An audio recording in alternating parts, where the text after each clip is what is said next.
Ya, Bapak Ibu, teman-teman, kita bertemu lagi di dalam channel ini. Pada saat ini saya akan membuat tutorial bagaimana kita mengirimkan tugas-tugas kita sebagai seorang mahasiswa karena kita sekarang ini kuliah dengan sistem menggunakan daring. Jadi kita sistem kuliah jarak jauh. Sekarang kita mau mengirimkan tugas yang diberikan agar kita dapat menyelesaikan semua tugas-tugas kita. Sebelum saya masuk ke dalam tutorial, jangan lupa Bapak Ibu teman-teman, ayo klik tombol subscribe dan tekan gambar loncengnya supaya terus bisa menerima update tutorial-tutorial yang terbaru.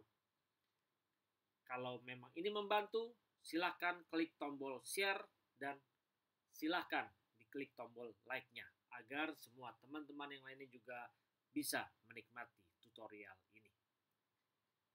Mari kita akan masuk bagaimana belajar untuk mengirimkan tugas ketika dosen kita, pengajar kita sudah mengirimkan tugas kepada kita sebagai mahasiswa untuk dapat kita menyelesaikan perkuliahan ini.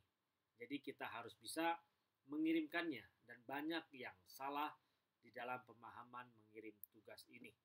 Saat ini saya akan mulai bagaimana kita belajar mengirim tugas melalui Google Classroom. Ya, ketika kita sudah masuk di dalam Google Classroom, di video sebelumnya saya sudah menjelaskan bagaimana kita masuk join di dalam kelas Google Classroom. Nah, saat ini kita sudah menerima tugas dari dosen kita. Taunya dari mana? Taunya adalah ketika kita masuk di dalam Google Classroom, kita bisa lihat di sini, di stream ini juga ada bahwa dosen kita sudah mengirimkan tugas. Jadi di sini ada tugas laporan baca. Nah, untuk dapat lebih jelas, kita bisa masuk di dalam classwork. Di dalam classwork ini juga ada yang namanya tugas. Jadi nanti kita bisa kirim. Kalau tugas ini sudah deadline, jadi kita bisa memperhatikan pada saat kita membuka di stream ini ada upcoming. Nah, di sini adalah batas waktunya sampai hari ini jam 23.59 tugas kita harus segera diselesaikan. Jadi di sini sebagai reminder, kalau belum muncul di sini berarti belum batas waktunya. Kalau ini sudah muncul seperti ini berarti ini batas waktunya jam 23.59 seperti yang tercantum di dalam kolom upcoming ini kita sudah harus menyelesaikannya. Sekarang kita masuk ke dalam classwork. Di dalam classwork ada tugas akhir, ada tugas laporan baca, kita bisa lihat klik di sini. Nah, apa yang menjadi tugasnya? Kita bisa mengetahuinya. Ketika kita membuka di sini ada jelas, setiap mahasiswa harus mengerjakan tugas dengan membuat laporan baca dari buku yang telah ditetapkan di awal perkuliahan. Biasanya, di awal perkuliahan kita sudah membahas RPS, step-stepnya, tugas-tugasnya yang harus kita kerjakan. Jadi sekarang kita sudah mendapatkan tugasnya, kita harus membaca, harus memberikan laporannya, maka kita bisa mengumpulkannya. Jadi ketika kita membuka di classwork ini, jangan lupa kita klik view assignment. Kita lihat tugasnya apa saja di sini. Di sini jelas tugas laporan baca. Kita bisa memberikan komen. Kalau kita ada masalah, maka dosen kita akan menerima komen ini. Kalau kita sudah menyelesaikan tugas kita, maka kita bisa mengumpulkan tugas ini. Dan setelah kita mengumpulkan tugas ini, nanti kita bisa menyelesaikannya dengan memberi tanda mark as done.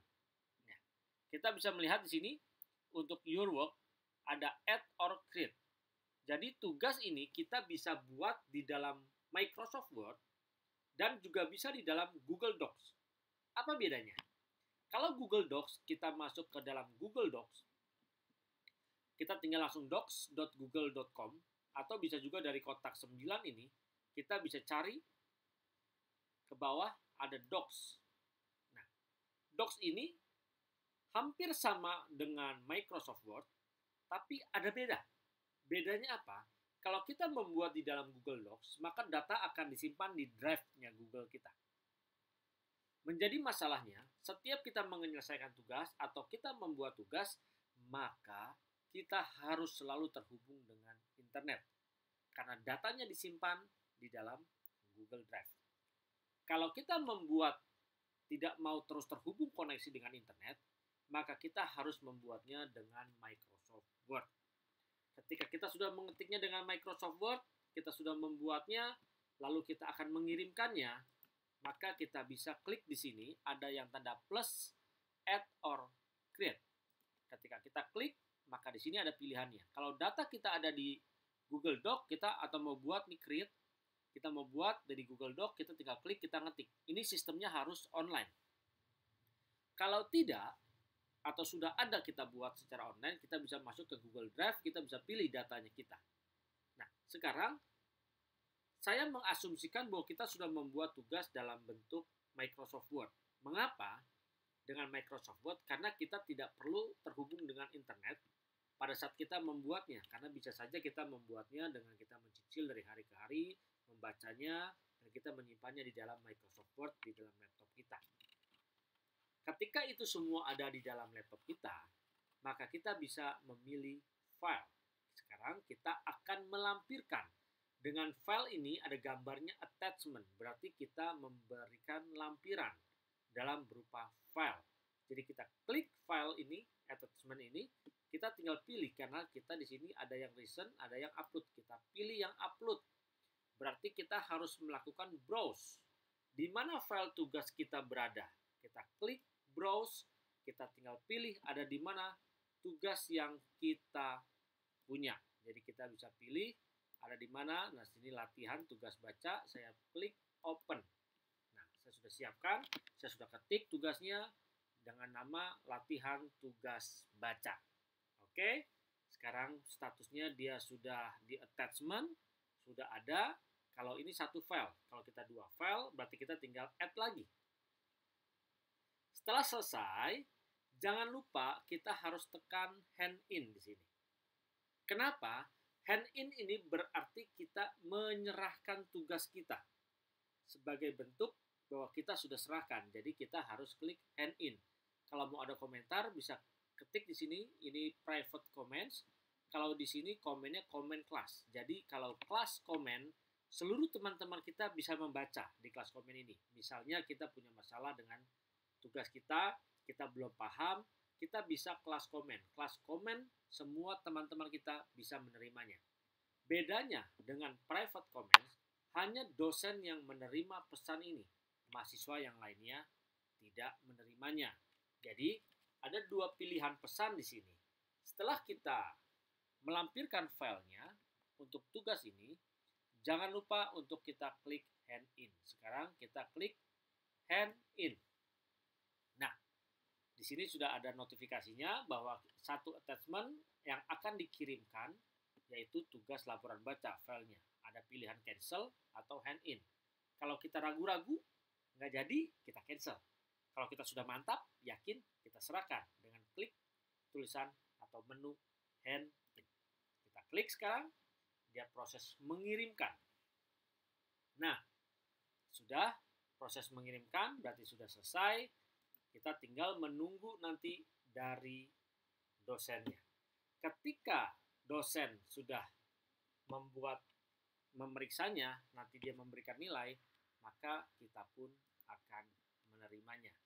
Jadi ketika nanti dosen sudah menerima, sudah memeriksanya, sudah memberikan nilai, nah sekarang saya akan membuat sudah diberikan nilai, misalnya dengan nilai saya kirimkan, saya balas sebagai dari dosennya. Nanti kita bisa lihat apa yang terjadi. Kita menunggu, sedang dikirimkan hasil nilainya. Sekarang kita melihat hasilnya akan muncul. Kita refresh. Ya, kita menunggu hasil. Nah, sudah ada tanda mark di sini.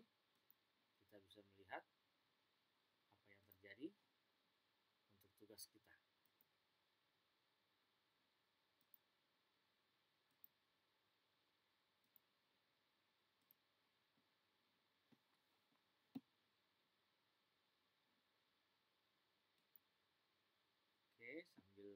Ibu. Tugasnya sudah kita serahkan.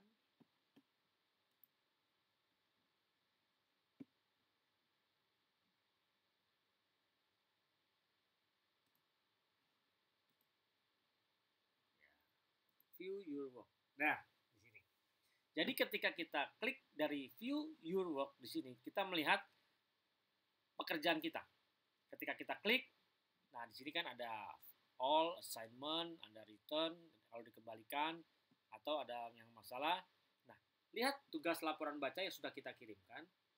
Nah, di sini nilainya berapa? Nilainya 80. Kalau nilai sempurnanya 100, maka kita sudah diberikan nilai 80. Berarti kita dapat nilai 80. Ingat, sistem nilai ini online. Jadi, nah di sini ada gambar pesan, kita bisa lihat pesannya apa. Nah, di sini pesannya oke. Kalau kita mau lihat detail, kita bisa lihat secara detail, tinggal klik. Nah, ini dia. Secara klik. Jawabannya oke. Jadi, Bapak Ibu, teman-teman, jangan sampai salah ketika kita menyelesaikan tugas kita, mengirimkannya.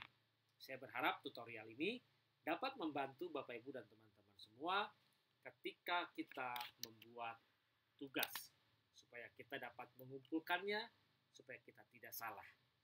Jadi sekali lagi, ayo tekan tombol subscribe dan tekan gambar loncengnya, supaya bisa menantikan tutorial-tutorial berikutnya, sehingga kita diperlengkapi dengan pemahaman akan aplikasi dari Google Classroom. Silahkan share kepada teman-teman yang lainnya, supaya mereka semua dapat mengikuti dan belajar bersama melalui tutorial ini.